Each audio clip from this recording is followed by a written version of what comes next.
Hello to all of the audiences. In this next occasion, we are from SGD number B1. We would like to present our student project entitled Blood Glucose Monitoring During Vacation for Type 1 Diabetes. But before we are going through the presentation, I would like to present to you our SGD number B1 members as shown in the slides. Okay, for the next speakers, the time is yours.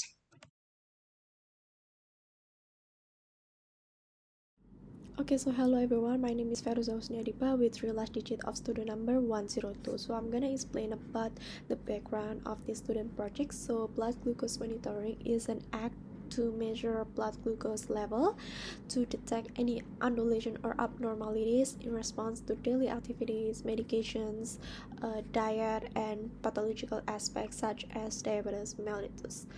So diabetes mellitus was divided into two types, and the type 1 is a chronic autoimmune disorder that causes immutable insulin deficiency. Therefore, the patients have to get insulin replacement for a lifetime in line with frequent glucose monitoring. And in Indonesia, around 3.5 million people have traveled abroad, and 41.8 thousand was the diabetes type 1 prevalence. So it suggests that almost 1.2% traveler from Indonesia may have had diabetes type 1. And during vacation, the shift in diet, lifestyle, environment, and activities can alter the level of blood glucose. So the poor preparations for type 1 diabetes patients while having travel can put patients into a diabetic ketoacidosis and high healthcare costs, and this made blood glucose monitoring and maintaining in patient with diabetes type 1 traveler more challenging. So it is important to understand how blood glucose monitoring can be done to ensure safety during traveling. And I guess next. Okay, so here's the problem formulations for this student project. So what is the definitions, pathophysiology diagnosis, and complication of diabetes mellitus type 1? And you can see it here in the slide. And then the objectives, there are general objectives and specific objectives. The general was to understand the procedure of blood glucose monitoring during vacations, and specific was, you can see it on the slide. Okay, next. Okay, and then for the benefit, it is to broaden knowledge about diabetes mellitus type 1 in general and the procedure of blood glucose monitoring during vacation, specifically for patients with diabetes mellitus type 1. I guess that's all from me. Thank you.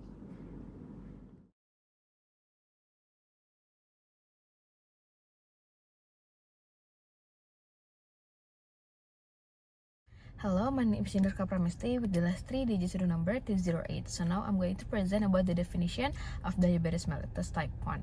So type 1 diabetes mellitus is the most common chronic autoimmune disease in young patients, especially in children and adolescents.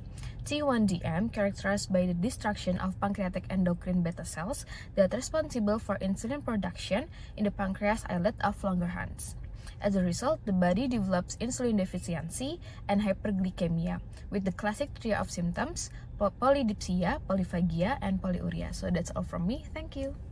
My name is Arin Anas with the last number of student ID is 002. I will explain about the pathophysiology of type 1 diabetes mellitus. The destruction of insulin producing cells in the pancreas, called beta cells, by the adaptive immune system. This process is driven by the interaction between a person's genetic factor and their environment. The hormone synthesized by the pancreatic beta cells, known as insulin, regulates blood sugar levels by moving the sugar from the bloodstream into the cells for metabolism. Another hormone produced by pancreatic beta cells, called glucagon, also helps the body in the process of regulating blood sugar levels. In most cases, type 1 DM occurs due to an autoimmune process against pancreatic beta cells. This causes the pancreas to stop producing insulin, resulting in glucose retention in the blood. The inflammatory rising in beta cells involves the pro-inflammatory cytokines interleukin 1, TNF alpha, and interferon gamma. which are induced by autoreactive T lymphocyte, the cytokines active apoptosis. Type 1 diabetes mellitus is characterized by gradual damage to beta cell function. In the first stage, beta cell autoantibodies persist, but blood sugar levels are still normal and there are no clinical symptoms. At this stage, there are beta cells that experience stress. In the second stage, the number of beta cell autoantibodies can cause problems with blood sugar levels, but still do not show clinical symptoms of diabetes. At this stage, beta cells experience stress and death. In the third stage, beta cell autoantibodies become more dominant and diabetes symptoms begin to appear, which include insulin resistance, hypoglycemia, or hyperglycemia, behavioral and psychological disorder, and diabetes complication. That's all for me. Thank you. Hello everyone, my name is Asikirana with real life student number 087, and now I would like to explain about the diagnosis of type 1 diabetes mellitus. Type 1 diabetes mellitus is typically diagnosed in children and adolescents and is unrelated to lifestyle variables. The classical symptoms of diabetes in children are characterized by polyuria, polyphagia, polydipsia, nocturia, and weight loss, similar to those seen in adults. Other manifestations such as tingling sensation, lethargy, delayed wound healing, and blurred vision are frequently observed. Ketoacidosis may be developed by some children, manifested by a ketone smell on the breath, abdominal pain, small breath, dehydration, vomiting, altered mental status, and potentially coma if the diagnosis is postponed. Type 1 diabetes mellitus is confirmed through a combination of laboratory investigation and clinical history. The diagnosis of diabetes can be established if one of the following criteria is met. Classic symptoms of hyperglycemia, along with random plasma glucose value greater than or equal to 200 mg per deciliter, or fasting plasma glucose value greater than or equal to 126 mg per deciliter, or 2-hour glucose value greater than or equal to 200 mg per deciliter during oral glucose tolerance test, or glycosylated hemoglobin value greater than or equal to 6.5% with NGSP and DCCT standard. Measurable antibodies against specific beta cell proteins are found in over 90% of individuals with newly diagnosed type 1 diabetes mellitus. Examples of autoimmune markers include islet cell autoantibodies, zinc transporter 8 autoantibodies, tyrosine phosphatase like insulinoma antigen 2, insulin autoantibodies, and glutamic acid decarboxylase antibodies. Examination of these autoimmune markers also helps determine the stage of type 1 diabetes mellitus, with different stages indicating varying levels of dysglycemia and autoantibody presence. I think that's all from me. Thank you. Hello, my name is Nyoman Gede Wiragunatri Paramarta and my last 3-digit number is 180, and I'm going to explain about the complication of type 1 diabetes mellitus. Chronic complication of type 1 diabetes mellitus or T1DM include microvascular issues like diabetic retinopathy, which can cause blindness, diabetic nephropathy leading to chronic or end-stage kidney disease, and diabetic neuropathy resulting in nerve damage that cause pain, tingling, and numbness and can affect the autonomic nervous system. Macrovascular complications include cardiovascular disease and peripheral arterial disease, increase the risk of heart disease, heart attack, stroke, and reduce blood flow to extremities, leading to ulcers, infections, and amputations. Type 1 diabetes mellitus sufferers are more prone to infections such as skin, urinary tract, and respiratory infections due to a weakened immune response and poor circulation. Food complications from nerve damage and poor circulation often result in severe infections and gangrene, requiring amputation. Skin conditions like bacterial and fungal infections and itching are common. The chronic nature of type 1 diabetes mellitus and continuous treatment needs can lead to psychological issues like depression, anxiety, complicating diabetes management further. So that's all from me. Thank you.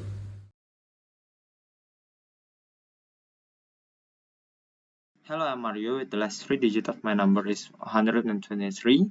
I'll be talking about the definition and most recent guidelines of blood glucose or blood sugar monitoring.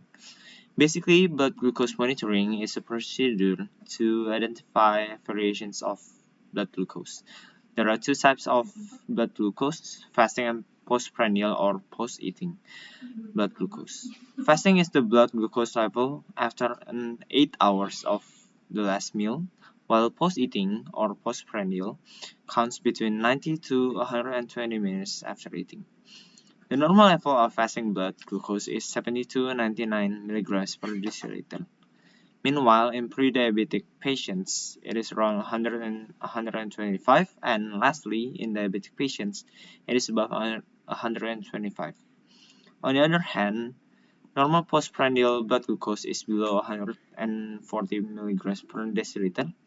In pre-diabetic patients, it is around 140 to 199, and in diabetic patients, is above or 200 and above. That is all from me. Thank you. Hello, my name is Komal Sri Bunga Sedani with the last three digit of student number is 241. I will explain the method of blood glucose monitoring. Blood glucose monitoring is essential for identifying patterns in blood glucose levels influenced by factors such as diet, medication, exercise, and health condition like diabetes mellitus. This level can range from normal to high. Regular blood glucose monitoring is crucial, particularly for individuals with existing blood glucose disorder. Blood glucose monitoring can be conducted outside healthcare facilities or within healthcare facilities. For the first one is capillary blood glucose test. Blood samples are typically obtained through fingertip puncture from the patient's non-dominant hand, although they can also be collected from the earlobe, heel, forearm, and palm. The finger was sterilized using a sterilizer. After the sterilizer had evaporated, a sterile was used to prick the finger to obtain a drop of blood. The first drop of blood was disregarded, and the second drop was collected and placed on the edge of the test by touching the strip with a finger. When a sound was emitted from the glucometer, the measurement result appeared on the screen. The second one is venous or plasma blood sample. In this test, venous blood will be collected through vein puncture for subsequent analyzed in the laboratory, incorporating meticulous quality control measures. This method offers unchanged precision compared to capillary blood glucose testing. The third one is continuous glucose monitoring. Continuous glucose monitoring does not track blood sugar levels, but instead monitor interstitial glucose level. The method of glucose monitoring utilizes water-resistant disposable device placed on the back of the upper arm and abdomen. These sensors are worn by the patient for a period ranging from 3 to 14 days and are subsequently scanned with a reader to display the glucose level of the interstitial fluid. This method frequently results in potential infection, discomfort, and pain in patients, leading to non-compliance with blood glucose monitoring. Non-invasive blood glucose monitoring involves the detection of measuring glucose in humans without causing harm on their tissue. There are several methods for non-invasive blood glucose detection, which can be broadly classified into optical, microwave, and electrochemical methods. Okay, thank you for the time. My name is Shuda, with three digits of my last student number is 069.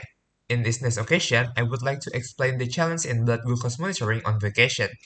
People who have chronic conditions like diabetes may be especially susceptible to the mental and physical strains that come with traveling. So, what is the challenges related to blood glucose monitoring on vacation in type 1 diabetes mellitus patients? The first one is unfamiliar cuisine, climate, time zone shift, and living situations. The second one is modification in food, physical exertions, sleep patterns, environmental conditions, and psychological tension. The third one is fluctuations in physical activity and disruptions in meal patterns, such as skip or delayed meals and overeating. And the last one is infection and injuries, restricted availability of healthcare facilities, and the multitude of preparations involved in diabetic management. Okay, that's all from me. For the next speakers, the time is yours. Thank you. My name is Gede Pramaditya Wahyu Saputra, and the last three digits of my student numbers are 045. In this occasion, I would like to present the planning in blood glucose monitoring on vacation. So, maintaining blood glucose levels can be difficult to do due to changes in some factors like diets, physical activity levels, and environmental conditions such as temperature and altitude during travel. Travelers with type 1 diabetes also have the additional challenge to packing the insulin supplies and the adjustment of insulin dose that could lead to complications of type 1 diabetes if the insulin is not given properly to the patient. Hence, it is important to plan on how the travelers are going to monitor their blood glucose on vacation. First, we have to plan when and how to monitor. Blood glucose monitoring can be done before, during, and after vacation to prevent the complication of type 1 diabetes. Before going on a plane, pilots and patients with diabetes mellitus type 1 must check their blood glucose levels 30 minutes before the flight. If their blood glucose levels falls within the range of 90 to 270 milligram per deciliter, they are clear to take off. Every time the patient eats, doing high-level activities such as surfing, in insulin treatment, or even in a long driving, their blood glucose should be checked regularly. Second, pack sufficient supplies. Before packing the supplies for blood glucose monitoring, the patient should first consider capillary blood glucose monitoring or continuous blood glucose monitoring based on the individual needs. This equipment can be packed in a carry-on bag and be carried more than needed and need to be tested before being packed to ensure that they work. 3. Medication and insulin. Tailoring insulin therapy to fit individual needs, lifestyle, and goals is essential for effectively managing type 1 diabetes. It involves regular monitoring, correct insulin administration, and continuous education, all of which are vital for optimizing diabetes control and sustaining long-term health. 4. Travel documentation. Letter from a healthcare provider should also be carried. The letter can consist of medical conditions that the patient has, the condition of the patient, and the need for diabetes supplies for medication. 5. Adjustment for time zone. Patients with type 1 diabetes that are going to another area that have a different time zone should consult the healthcare provider so that they can advise on adjusting insulin doses and monitoring schedules based on their needs.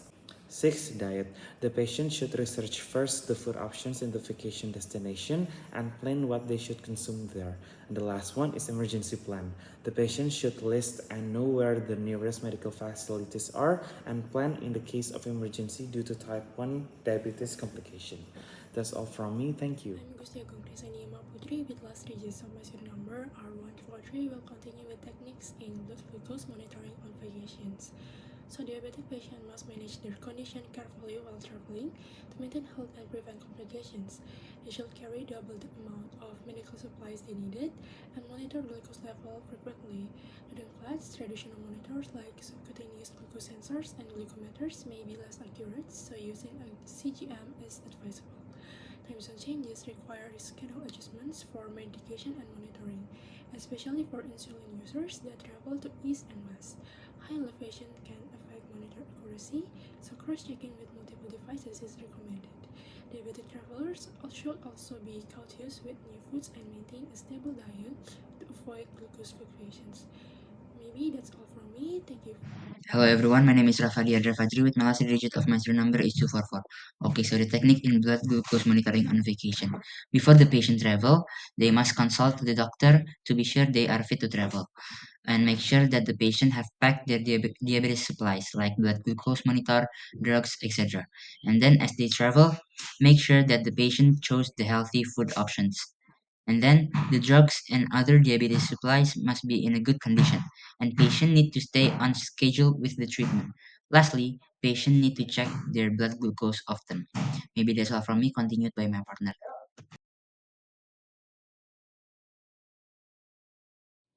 Hi everyone, my name is Nadira with my last digit number 160 and I'll explain about the conclusion. So type 1 diabetes mellitus is a chronic autoimmune disease that is primarily affect children and adolescents. It is characterized by the degradation of insulin production by pancreatic B cells, leading to hyperglycemia and the presence of autoantibodies. Diagnosis is confirmed through laboratory investigations, and blood glucose monitoring is actually crucial for managing the condition and preventing further complications. The blood glucose monitoring could have some specific criteria such as fasting plasma glucose or 2-hour glucose level, and travelers with type 1 diabetes mellitus should also take necessary precautions to ensure their health and well-being during vacations by considering packing supplies, insulin therapy, carrying necessary travel documentation, adjusting for time zone changes, and also planning their meals. Okay, that's all the presentation of student project of SGD number B1. We would like to apologize if there are any mistakes in our video. Thank you for watching.